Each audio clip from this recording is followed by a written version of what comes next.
Hello, U.S. History students, and welcome to Unit 6, Lesson 4, Fighting World War II in Europe.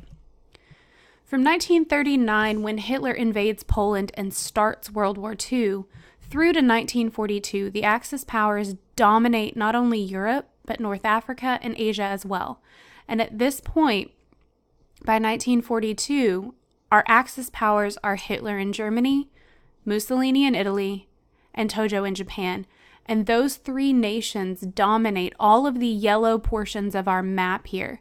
That's a large portion of the world by 1942. Germany is now fighting a two-front war. Not only are they fighting Great Britain and France on one side of Europe, but then they're also fighting the Soviet Union on the other side because Hitler violates the Nazi-Soviet Non-Aggression Pact and invades the Soviet Union. So Stalin, the leader of the Soviet Union, switches sides and becomes one of the United States, Great Britain, and France's allies. And Germany is going to use what's called Blitzkrieg Tactics. Blitzkrieg is a German word which means lightning war. But what this really means is they're just intense military tactics that are meant to bring a really quick end to the war. And he's doing this and using these tactics to dominate both Eastern and Western Europe at this point. England is really wounded from these attacks in the Battle of Britain, in which the British Royal Air Force is defending the United Kingdom against these large-scale Luftwaffe attacks, Luftwaffe being the German Air Force, where the Germans are just coming in and bombing and bombing and bombing, and they do this for months at a time. And this comes in a couple of different periods. The first period is from July to October 1940. And then starting in September of 1940 through May of 1941, we get attacks that we call the Blitz, which are large-scale night attacks where the Germans are going to come in while the British are sleeping and just start dropping bombs and doing air raids. And then also at this point is when Hitler breaks that Nazi-Soviet non-aggression pact, when he decides that he needs that Lebensraum, that living space. And what better place to get it than the Soviet Union? It's the largest nation. And so he marches his troops into Russia, breaking that non-aggression pact and going against what Stalin had agreed upon. This causes Stalin to switch sides in the war. The German and Italian armies dominate northern Africa as well, and the reason for this is the Suez Canal, as well as the oil fields in the Middle East. If they can take the Suez Canal, they now have a quicker water route for trading purposes, and if they can take over the oil fields in the Middle East, now they have an easier access to oil to run their war machine.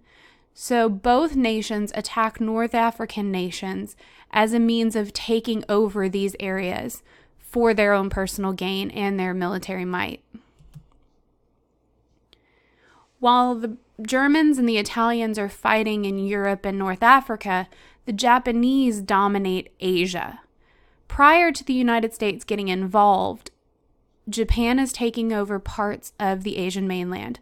Manchuria, parts of China, and into what is French Indochina, becoming Vietnam, Cambodia, Laos, and parts of other areas. They cripple the U.S. Navy after Pearl Harbor. That was their goal. They're going to cripple our Navy so we can't attack them. And then they begin to seize most of our Western colonies in the Pacific. They take over the Philippines, they take over Midway, Wake Island, and several other areas. And they don't believe that we have the military might at this point, after Pearl Harbor, to come after them. At this point, the United States enters World War II, December 1941. And we come in on the side of the Allies. So we're going to help our most common allies, Great Britain and France, and then eventually the Soviet Union joins us as well. And we really helped to turn the tide and defeat the Axis by 1945. So for the United States, World War II only lasts for approximately 4 years. FDR, President Franklin Delano Roosevelt, who's the president of the United States at the time, and British Prime Minister Winston Churchill were good friends. And they come together at the White House for a 2-week meeting where they're really going over plans and ideas on how should we proceed. How should the Allied powers proceed in stopping the Axis? And they agree upon defeating Hitler being top priority. We need to take out Hitler. He's the one that started this. We really need to get him first. But American troops are also going to be deployed to fight Japan at the same time. So now the United States is involved in a 2-front war. We call these the European theater and the Pacific theater. We're going to fight both of them simultaneously, with most of our efforts being focused on fighting in Europe until Hitler is brought down. In order to win in Europe, the U.S. has to secure transatlantic supply lines against German submarines. If you think back to World War I, one of the issues that really brings the United States into World War I is unrestricted submarine warfare, where the Germans have submarines stationed throughout the Atlantic Ocean that's going to shoot down any ships that they think are going to bring supplies to the Allies. And so the Germans begin this same war tactic in World War II. And we call this the Battle of the Atlantic. And the way that we're going to win it this time is code breaking. And code breaking is extremely pivotal to winning World War II. We've got Navajo code breakers in the Pacific, and these Native American peoples, their language is so little known that we get the opportunity to use their language against the Japanese. It was never broken. And we use a lot of women to break both Japanese and German codes.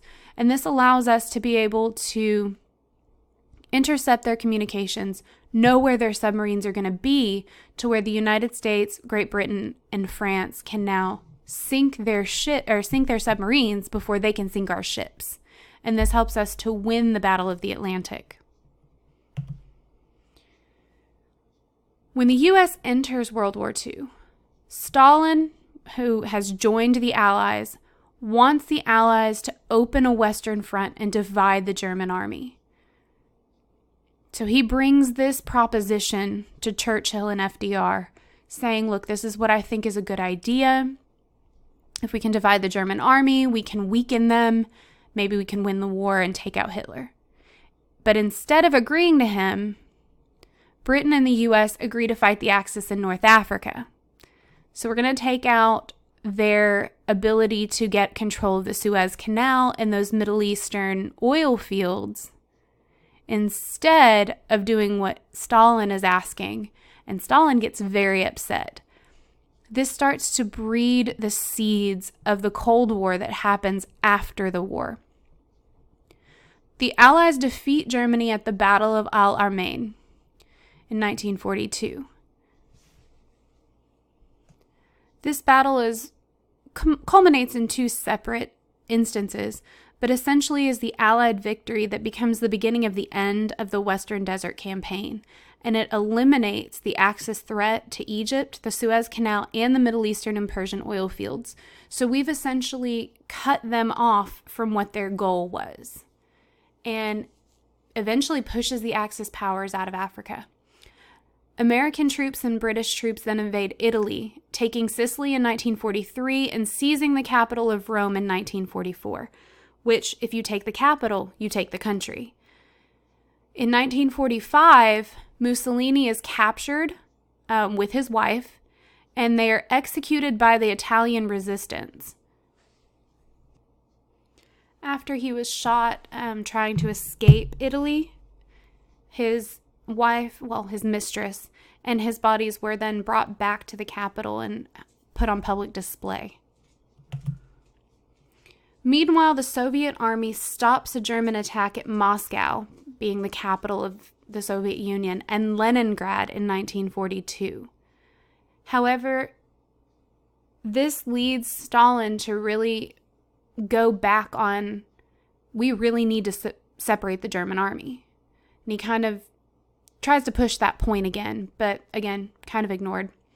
And the Soviets defeat the German army at the Battle of Stalingrad. The Battle of Stalingrad is a turning point in the European theater in World War II. A turning point is when the tides of the war turn in the favor of the opposite side. So Germany had been winning previously. Because of the Soviet victory at Stalingrad, now the tides are turning and the Allies are kind of winning. And this is a turning point because the Russians begin pushing the German army from the Eastern Front by 1943. This means that the Russians, or the Soviets at this point, are pushing the German army back to Germany and out of the Soviet Union. By 1944, the Allies decide they need to open the Western Front. The Nazis have occupied France for a while now, and France being one of our biggest allies, we really need to help them out. And so, in 1944, this plan begins to be put in place that we call either Operation Overlord, which was its code name, but more commonly called D-Day, or the Battle of Normandy, in June of 1944. This is the largest land and sea attack in history, and it's led by a general named Dwight D. Eisenhower. So after the Allies take Rome, they turn their focus back to France. And they know that this is going to be no easy task because Hitler has created what we call an Atlantic Wall. And this is a 2,400-mile fortification of bunkers, landmines, beach and water obstacles to prevent the Allies from taking that area. And Hitler's put one of his most trusted officers in charge, Erwin Rommel. So they begin planning months and weeks in advance. And Eisenhower's put in charge of it.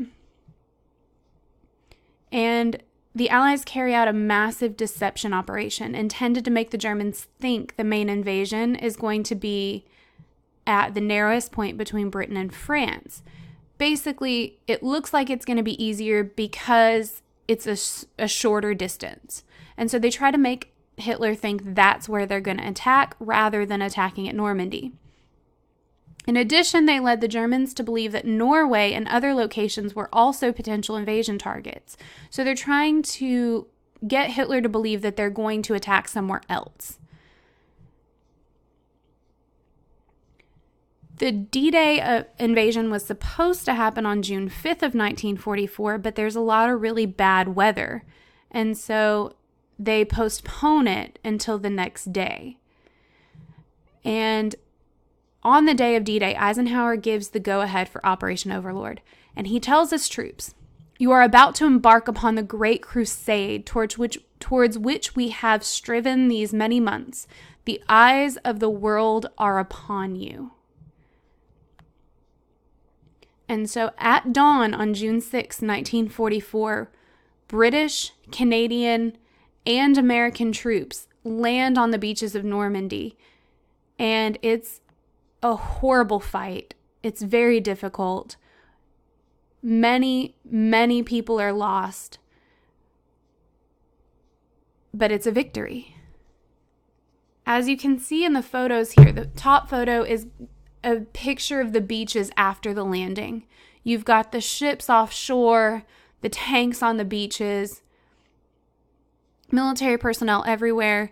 And as these troops are landing on the beaches, they have to not only cross the beach with all of its landmines and other obstacles, but they also have to get across that beach while the Germans are firing down on them from a high cliff. They have to then get up that cliff to take out the Germans. And this results in a huge loss of life.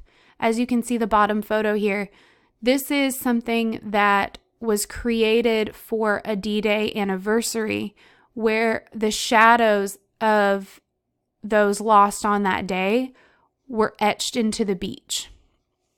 And it's to give you the perspective of just how many men died that day. The Normandy invasion was deadly, but the Allied victory created a Western front and allowed the Allies to push towards Germany from the west. So while there is such a huge loss of life that day and in the ensuing days, it becomes a victory because it allows us to break through the German forces and start sending them back towards Germany. What I want to show you now is a clip of an oral history from a gentleman who actually served on the beaches of Normandy that day. Let's hear what he has to say. And on June the 5th was supposed to be the invasion. I don't know how many people know that, but the invasion was supposed to take place on the 5th. And a terrific storm came up and just delayed everything until the next day. So about midnight, 11 o'clock or midnight, we left dock and got to Omaha Beach I guess it was about 4:30 in the morning. And that English Channel is a rough son of a gun. There are waves there you wouldn't believe. And I was so seasick by the time we got there, I said to myself, if they depend on me to win tomorrow, it's lost. Because I just couldn't man. But anyway, as soon as they got us up on deck and everything, well, things cleared up pretty much. And they started loading us into landing craft. We were about 10 or 12 feet above the water, and you climb rope ladders going down into these landing craft. And they were bouncing up and down with these waves. And the landing craft next to me, this one poor guy was landing. He kind of slipped, and his leg fell between him and the landing craft and his ship, and it crushed it. And they hauled him back up. They had to haul him back up onto the ship. And then we left. We were about 1.5 miles. People think we were right on the shore, but we weren't. The Liberty ships docked about 1.5 miles off. And in the landing craft, there were about 26, 28 guys to it, would go in. So when we got close to shore, the German artillery started opening up from the pillboxes up there. And sure enough, the outfit, the one right to our right, got hit and went down. And I'm positive that was the guy that got his leg crushed was supposed to be in. Because when we left, we left at about the same time. And I'm thinking to myself, here this poor guy, he's up there, he's saying, man, I wish I had been with them. And if he had been with them, he'd have been killed, because I don't think there were any survivors. And my wife wonders how we got off the landing craft onto shore and everything, because I can't swim. And I told her, I said, well, the thing goes down and you walk off. It goes way down. You walk off, and as you go down, you get deeper, and we got about chest high in the water, holding our rifle like that. And in a way, that saved our life, because the Germans were shooting above our head instead of into the water with the machine guns. We got on the beach, and that's when they really opened up on us. And we all took shelter. We all took behind these anti-tank things, big concrete anti-tank devices that they put in there. And by putting that there, they really saved a lot of our lives. And they thought they were saving their life because the tanks couldn't come ashore. So we would hide between them and run from one to the other all the way up to the beach till we reached about 300 yards, maybe 200 yards up the beach. And there was a wash there where when the tide would come in, it would reach a certain, and then we'd go back out, and it left. And we stood there. And here we were soaking wet in there, and that was about 8:30 in the morning, 9 maybe, somewhere around there. And we were waiting to get a break, because the minute you stuck your head over that breach, man, you got peppered. So at the same time, the Soviet army is pushing from the east, this forces a two-front war. Hitler knows that he's in pretty big trouble, so he orders a massive counterattack that we know now as the Battle of the Bulge.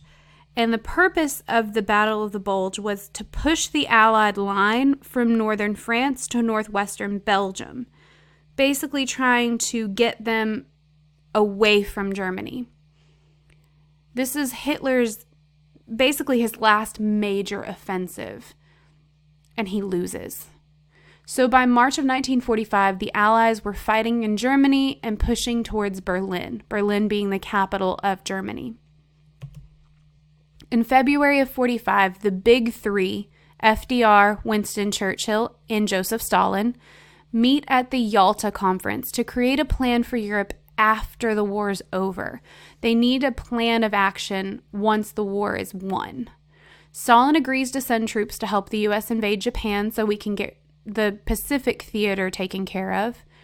And they also agree to allow self-determination or free elections in the nations that are freed from Nazi rule.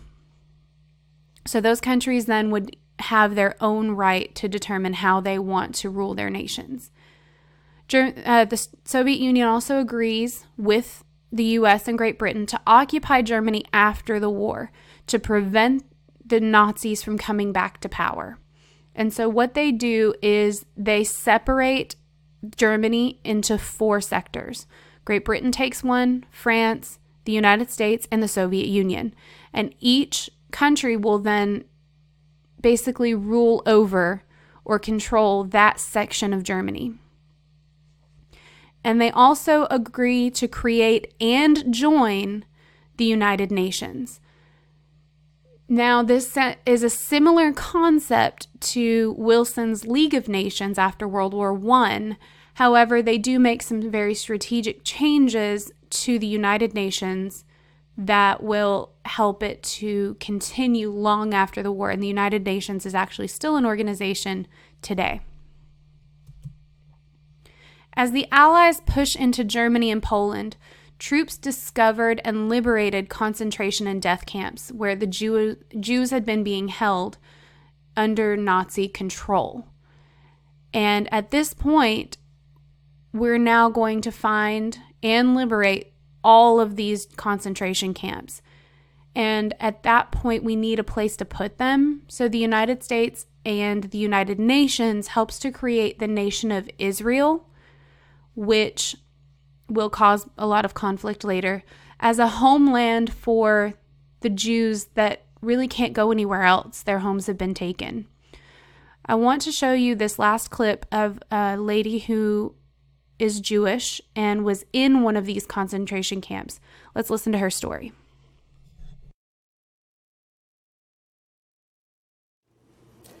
They told us to line up,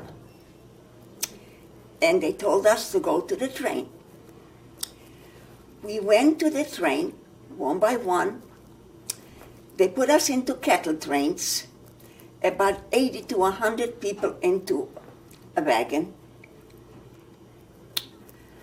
Nothing to eat. They just put a bucket there in case somebody has to go, and some water, which wasn't much.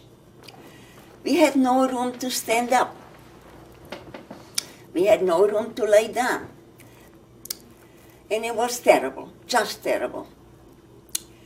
So when we were about 3 days in the trains, we finally reached Auschwitz. We were standing and sitting, and we were terribly afraid. And my mother looked out through the doors. There were little openings, and she looked out, and she says, I didn't know that they have crematoriums. She already saw the smoke coming out of the chimney, my mother. And she knew what the end is going to be. My mother was a very smart woman. So when we finally stopped, we arrived our destination, which was the most terrible thing in the world. And the Nazis came into our train. And he said, heraus, get out of here, you verfluchte Juden. I don't know if you understand German. Get out, you Jews. They called us all kind of names. And we went out. What I saw in Auschwitz, I'm not going to forget until my last day of my life. The people were getting out of the train. They didn't have any strength. And there were German soldiers screaming, get out, you verfluchte Juden. Get out, get out. Babies were crying, people were crying. Walk, walk. I saw mountains of eyeglasses, mountains of shoes, mountains of clothes. And we were shaken. We knew the end is not going to be good. We saw the chimneys, the constant thing came out of the chimneys. We smelled the burning flesh. We saw the smoke and a terrible stench from the burning Jews.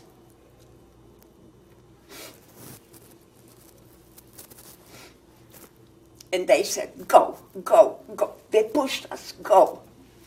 So we went wherever they sent us. And they were screaming, the old, the sick, the children should go to the left. And they had wagons, they had cars, they had trucks prepared for the old and the sick and the children that were standing by. They were right into the trucks. And they said, you're going to get more bread there. Just go, just go. He said, to the left, to the right, to the left. And my sisters and I went to the right, which meant life. And my mother and my little brother, who was only 12 years old, and he was a sick child, he had a heart condition. Of course, he saw that child was not, am I quoting you? No, you're good. He saw that the child was not well, and he told them right away to the left, which meant the crematorium, picture there. And when Rosalie saw her 4 sisters to go on the right side, she knew something is very wrong. She let my mother's hand go. And when Dr. Mengele did not look, she ran over to us, to her 4 sisters. And that meant that she saved her life the first time. There were many times that she saved her life, but this was the first time. In April of 1945, the Soviet army captures Berlin. You take the capital, you take the country. And on April 30th of 1945, Hitler commits suicide with his new wife, Eva Braun. And there's been much speculation over, did Hitler commit suicide? Did somebody kill him? Did he escape? There's been a recent study as of May of 2018 that has found that the Russians had some of Hitler's teeth, and those have actually been tested, and apparently that with other records say that Hitler did commit suicide via cyanide and shooting himself in the head. And so there is evidence of that that's been published, hopefully to end all of the other speculation. And on May 9th of 1945, the German government signs an unconditional surrender to the Allies.